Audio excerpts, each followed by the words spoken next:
একটি ছোট শহরের এক সাধারণ যুবক ছিল অরিন্দম। মানুষ তাকে খুব একটা চিনত না, কিন্তু নির্বাচন এলেই সে হয়ে উঠত এলাকার সবচেয়ে গুরুত্বপূর্ণ মানুষ। বিএলও, অর্থাৎ বুথ লেভেল অফিসার। ভোরের প্রথম আলো পড়ার আগেই অরিন্দম বেরিয়ে পড়ত ভোটার তালিকা হাতে।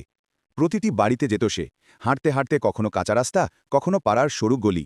অনেকে তাকে দরজা খুলে হাসি মুখে অভ্যর্থনা করত, আবার কেউ কেউ বিরক্ত হতো, এত কাগজপত্র কেন? তবু অরিন্দম নরম গলায় ব্যাখ্যা করত, আপনার ভোট খুব মূল্যবান, নাম যেন বাদ না যায়।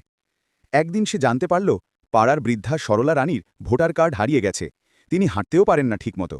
অরিন্দম নিজের দায়িত্ব মনে করে সেদিন সন্ধেবেলায় আবার তার বাড়ি গেল, সব ফর্ম পূরণ করে দিল, ছবি তুলে নিল, আর আশ্বাস দিল, পরের বার ভোট দিতে আপনাকে কেউ আটকাতে পারবে না।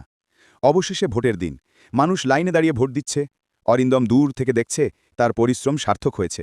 হঠাৎ সে দেখল সরলা রানী লাঠিতে ভর দিয়ে ধীরে ধীরে বুথের দিকে এগোচ্ছেন। তাকে দেখে অরিন্দমের মনে হল তার সব কষ্ট সেদিন সফল। ভোট দিয়ে বেরিয়ে এলো বৃদ্ধা। অরিন্দম মাথা নত করে হাসল। সে বুঝল, মানুষকে ভোটের অধিকার পৌঁছে দেবা, এইটাই তার আসল দেশসেবা। এরপর সে লাইক আর সাবস্ক্রাইব করার জন্য সকলকে অনুরোধ জানান।